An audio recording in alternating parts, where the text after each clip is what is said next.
Madam, सपना था विश्व गुरु बनने का, बन गए हम टैक्स गुरु। माननीय श्री राघव चड्ढा जी, 10 मिनट। शुक्रिया madam. Tax to live, tax to die and tax everything in between. इस जीवन में दो ही चीजें निश्चित हैं। There are only two things that are certain, death यानी कि मृत्यु, और दूसरा है टैक्स। इस जहां से उस जहां तक जहां भी जाओगे, हर मोड़ पर हर जगह मुझे ही पाओगे, यानी कि टैक्स। मैडम, सपना था विश्व गुरु बनने का, बन गए हम टैक्स गुरु। और इतना टैक्स जो भारत की आबादी सरकार के खजाने में डालती है, उसके बदले सरकार जनता को देती क्या है, ये बहुत बड़ा सवाल है। कौन सी ऐसी हाई क्वालिटी सर्विस है जो फ्री ऑफ कॉस्ट जनता को दी जाती है? क्या हमें quality health care free of cost मिलता है? नहीं मिलता। क्या हमें वर्ल्ड क्लास एजुकेशन मिलती है? नहीं मिलती। क्या हमें फ्री वर्ल्ड क्लास ट्रांसपोर्टेशन मिलता है? नहीं मिलता। क्या हाई क्वालिटी रोड्स मिलती हैं? अगर अच्छी हैं तो टोल टैक्स भरना पड़ता है। क्या 24 घंटे 7 दिन बिजली आती है? नहीं आती। तो इतना सारा जो टैक्स सरकार इकट्ठा करती है, उसका करती क्या है? इसीलिए मैं कहना चाहता हूं that we in India pay taxes like in developed countries to get services like in sub Saharan countries. Madam, from the moment a child is born to the very moment his family mourns his death, the government is there at every step, not to help you, but to tax you. और आइए एक रोमांचक यात्रा पे चलते हैं। माननीय वित्त मंत्री जी हर बार मेरे सवालों का जवाब देते हुए मुझ पर तंज कसती हैं और कहती हैं कि शायद ये चार्टर्ड अकाउंटेंट नहीं है, इनकी डिग्री असली नहीं है, तमाम तरीके की बातें मेरे बारे में कहती हैं, निजी हमले करती हैं। मैं उनका बहुत सम्मान करता हूं, मेरे मन में उनके प्रति बहुत आदर है। ओहदे में, हैसियत में, उम्र में, अनुभव में बहुत बड़ी है मुझसे। लेकिन आज मैं इस सीए की डिग्री को किनारे करके सरल भाषा में आम आदमी की तरह इस देश के आम आदमी का दर्द आपके सामने रखना चाहता हूं कि कैसे हमारे जन्म होने से लेकर हमारे मरने तक टैक्स पे टैक्स सरकार हमसे वसूलती है। मैं आपके सामने जीवन के 8 चरण, 8 स्टेजेस ऑफ लाइफ रखना चाहता हूं। फर्स्ट स्टेज ऑफ लाइफ, जब इंसान पैदा होता है, that is the birth stage. बच्चे के पैदा होने से पहले, उसकी आंखें खुलने से पहले जो उसको वैक्सीन लगती है, उस पर 5% जीएसटी लगता है। जिस अस्पताल में बच्चा पैदा होता है, उस हॉस्पिटल के कमरे के चार्जेस पर अगर 5,000 रुपए से ज्यादा का कमरा हो तो 5% जीएसटी लगता है। बेबी केयर के आइटम्स पे 5% जीएसटी लगता है। और अगर उसके माता पिता बच्चे के पैदा होने पर मिठाई बांटे तो मिठाई पर 5% और चॉकलेट पर 18%, 28% जीएसटी लगता है। दूसरा चरण जीवन का, इन्फेंसी और चाइल्डहुड, यानी कि बचपन। बचपन में बेबी फूड जो खरीदा जाता है उस पर 12 से 18% जीएसटी, डाइपर जो खरीदा जाता है उस पर 12% जीएसटी, बेबी स्ट्रोलर पे 5 से 12% जीएसटी, और जो खिलौने बच्चे को दिए जाते हैं उन खिलौनों पर भी 12% जीएसटी लिया जाता है। जब मुंडन होता है बच्चे का, पहला हेयर कट जिसे कहते हैं, उस हेयर कट की सर्विसेज पर भी 18% जीएसटी, और पहली बर्थडे पार्टी पर जो फोटोग्राफी होती है, फोटो खिंचवाई जाती है, उस फोटोग्राफी सर्विसेज पर भी 18% जीएसटी। यहां तक कि नामकरण की बर्थडे पार्टी जो की जाती है उस पर भी केटरिंग सर्विसेज से लेकर खान पर 18% जीएसटी सरकार वसूलती है। अब बच्चा स्कूल जाना शुरू करता है तो स्कूल जाने पर यूनिफॉर्म से लेकर जूतों, स्कूल बैग, लंच बॉक्स, सब पर जीएसटी लगता है। 12% जीएसटी नोटबुक पर लगता है, 18% जीएसटी स्टेशनरी आइटम पर लगता है। और उसके बाद अगर कोई एक्स्ट्रा करिकुलर एक्टिविटी बच्चे को करनी हो, कोई म्यूजिक क्लास करनी हो या फिर कोई स्पोर्ट्स कोचिंग की क्लास वो ले ले, उस पर भी 18% जीएसटी देना पड़ता है। प्राइवेट ट्यूशन ले तो उस पर भी जीएसटी, और पहली साइकिल जो बच्चा खरीदता है उस पर भी 12% जीएसटी देना पड़ता है। तीसरी अवस्था जीवन की, टीनेज ईयर्स, ये वो काल होता है जो सबसे मस्त मौला टाइम होता है जीवन का, बेहतरीन बेफिक्री का। इसमें बच्चा, यंग जवान लड़का लड़की अपना पहला स्मार्टफोन खरीदते हैं। उस स्मार्टफोन पर जीएसटी लगता है, अगर महंगा हो, विदेशी हो तो इंपोर्ट ड्यूटी भी लगती है। फिर वो अपना फोन रिचार्ज कराता है, उस पर जीएसटी लगते हैं। ब्रॉडबैंड इंटरनेट का कनेक्शन लेता है, उस पर जीएसटी लगता है। नेटफ्लिक्स, स्पॉटिफाई या वीडियो गेम की सब्सक्रिप्शन लेता है, उस पर भी जीएसटी देना पड़ता है। और अगर अपने दोस्तों के साथ पिक्चर देखने बाहर जाए तो पिक्चर की टिकट पर जीएसटी, एंटरटेनमेंट टैक्स और पॉपकॉर्न पर भी जीएसटी अब लगने लग गया है। तो तमाम तरीके के सॉल्टेड कैरेमल पॉपकॉर्न पर भी सरकार आपसे जीएसटी वसूलती है।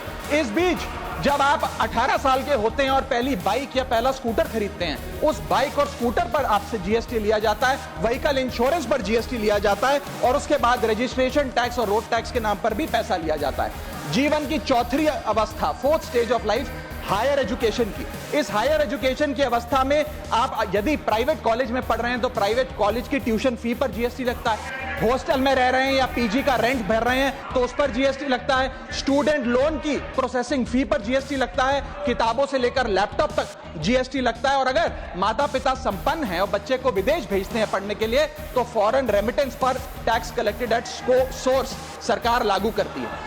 अब आते हैं पांचवी अवस्था पे, जब वो अपना करियर शुरू करता है। ये वो एज है जिसे मैं golden age of direct taxes कहूंगा। अब ये डायरेक्ट टैक्स के जंजाल में आदमी फंस जाता है इस उम्र में जब उसकी पहली नौकरी लगती है। तो नौकरी में आमदनी अनुसार उसके स्लैब रेट के हिसाब से उस पर टीडीएस पहले काटा जाता है, मानो जेब काटी जा रही हो, और फिर इनकम टैक्स वसूला जाता है। जब पहली बार उसको पगार मिलती है, वेतन मिलता है, वो माता पिता या दोस्तों को बाहर खाने पे ले जाता है, पिक्चर दिखाने ले जाता है, उस खाने के बिल पर भी सरकार जीएसटी वसूलती है। और जैसे जैसे उसकी सैलरी बढ़ती है वैसे वैसे स्लैब अनुसार उससे इनकम टैक्स वसूला जाता है। इसके बाद आज वर्क फ्रॉम होम का कल्चर चल रहा है, तो वर्क फ्रॉम होम में इंटरनेट बिल्स हो, ब्रीफकेस हो, लैपटॉप हो, इन सारी चीजों की खरीद पर सरकार जीएसटी लेती है। और अगर आप ये पैसा निवेश करें, इस निवेश करने पर आप कोई भी फाइनेंशियल इंस्ट्रूमेंट खरीदें तो सिक्योरिटी ट्रांजैक्शन टैक्स के नाम पर, मैडम मेरा समय जा रहा है, कोई फाइनेंशियल इंस्ट्रूमेंट खरीदें तो फाइनेंशियल इंस्ट्रूमेंट की खरीद पर सिक्योरिटी ट्रांजैक्शन टैक्स, उसकी ब्रोकरेज पर जीएसटी और फाइनेंशियल एडवाइजरी पर जीएसटी। और जब आप ये फाइनेंशियल इंस्ट्रूमेंट बेचते हैं तो उसके मुनाफे पर सरकार आपसे कैपिटल गेन टैक्स वसूलती है। यहां तक कि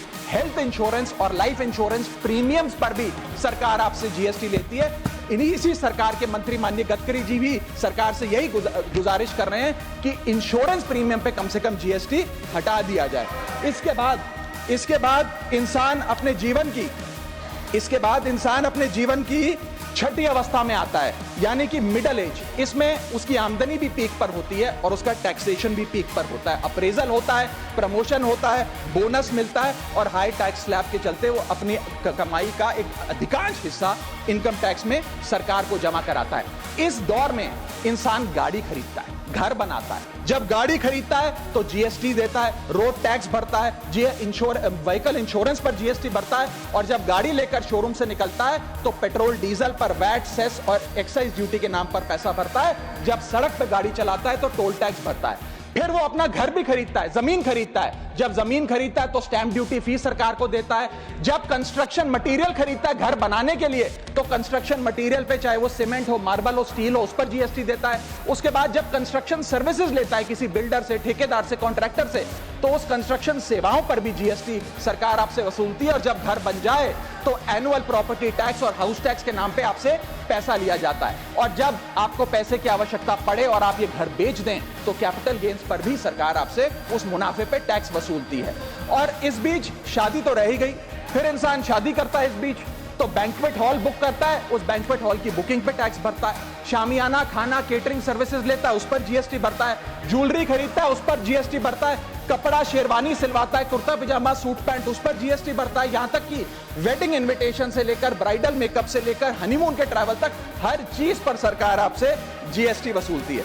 सातवीं अवस्था सरकार जीवन की वो है रिटायरमेंट। इस फेज में इंसान चाहता है आरामदायक जीवन जिया जाए, जो जीवन में कमाया उस कमाई के सहारे उसकी इंटरेस्ट पर, पेंशन पर जिया जाए। लेकिन इस अवस्था में भी सरकार पेंशन और इंटरेस्ट इनकम पे आपसे टैक्स लेती है। बूढ़ा हो जाता है, दवाई इलाज की जरूरत पड़ती है तो हेल्थ केयर बिल पर, दवाइयों पर आपसे जीएसटी लिया जाता है। लाइफ इंश्योरेंस और हेल्थ इंश्योरेंस प्रीमियम पर तो जीएसटी लेती है। और इस दौर में वो अपनी वसीयत लिखता है, फैमिली विल। उस फैमिली विल पर जो लीगल फीस देता है उस लीगल फीस पर भी उसे जीएसटी देना पड़ता है और स्टैंप ड्यूटी देनी पड़ती है। और आठवीं जीवन की अवस्था यानी कि जीवन की समाप्ति, जब उसका स्वर्गवास हो जाता है, उसके जीवन का अंत हो जाता है, यहां भी सरकारें उसका साथ नहीं छोड़ती, यहां पर भी सरकारें उस पर टैक्स लगाती हैं। जब कोई इंसान मरता है तो उसके अंतिम संस्कार में देसी घी, चंदन वुड, नारियल, इत्र जैसा सामान इस्तेमाल होता है, उस पर भी जीएसटी लगता है। और जब उसके मरने के उपरांत अखबार में ऑबिचरी की इश्तेहार छपाया जाता है, उस पब्लिकेशन ऑफ ऑबिचरी न्यूज़पेपर पर भी 5% सरकार जीएसटी लेती है। और मरने के बाद जब प्रॉपर्टी उसके बच्चों को या परिवार वालों को दी जाती है, उस म्यूटेशन पर भी सरकार आपसे ड्यूटी सेस लेती है। ये है life cycle of taxation model. लेकिन मैडम सबसे जरूरी बात यह है कि इतना टैक्स देने के बाद सरकारें हमें देती क्या है। मैं जानता हूं कि टैक्स सरकार के लिए जरूरी है, इस सरकार के लिए नहीं, जितनी सरकारें इस देश में रही सबने टैक्स लगाकर जनता से पैसा लिया। टैक्सेस वास्तव में जरूरी हैं, लेकिन सवाल यह है कि क्या ये टैक्सेस हमारी इकोनॉमी को बढ़ा रहे हैं या हमारी इकोनॉमी को खा रहे हैं? क्या इससे हमारी जिंदगी बेहतर हो रही है या हमारी जिंदगी बदतर हो रही है? इतने टैक्स लगाने की वजह से आज हमारी आमदनी घट रही है, इस वजह से खपत गिर रही है, कंजम्पशन गिर रही है, डिमांड नहीं बढ़ रही है और प्रोडक्शन गिर रही है। इस वजह से पूरा इकोनॉमिक साइकिल जो हमारा इकोनॉमी का चक्का है वो धीमा हो गया है। मैडम इस देश में, बस समाप्त कर रहा हूं, इस देश में मैं मेरी पार्टी के टाइम से आप ले लीजिएगा, मेरी पार्टी के टाइम से ले लीजिएगा। मैडम इस देश में 80 करोड़ जनता 5 किलो फ्री राशन के सहारे जी रही है। आपको जान के अचंभा होगा, इस 80 करोड़ जनता से भी ये सारा जीएसटी लिया जाता है, दिन प्रतिदिन लिया जाता है, जो आज मैंने पढ़ के सुनाया। सिर्फ अमीर नहीं, गरीब से गरीब आदमी भी जीएसटी देता है। और अंत में मैं बस इतना ही कहना चाहूंगा कि क्योंकि इतना टैक्स लगा कर सरकारें जनता का खून चूसती हैं, उस वजह से आज एफएमसीजी की सेल्स घट रही हैं, एफएमसीजी के स्टॉक गिर रहे हैं, कंजम्पशन डाउन हो रही है, नई गाड़ियों की सेल श्रिंक कर रही है, तमाम तरीके की जितनी भी न्यू परचेजेस होती हैं उसमें मंदी देखी जा रही है। सरकार को जीएसटी कम करना चाहिए, कम करेंगे तो जनता की जेब में पैसा आएगा तो मांग बढ़ेगी, खपत बढ़ेगी और इकोनॉमी का चक्का चलेगा। आपका समय समाप्त। बहुत बहुत शुक्रिया।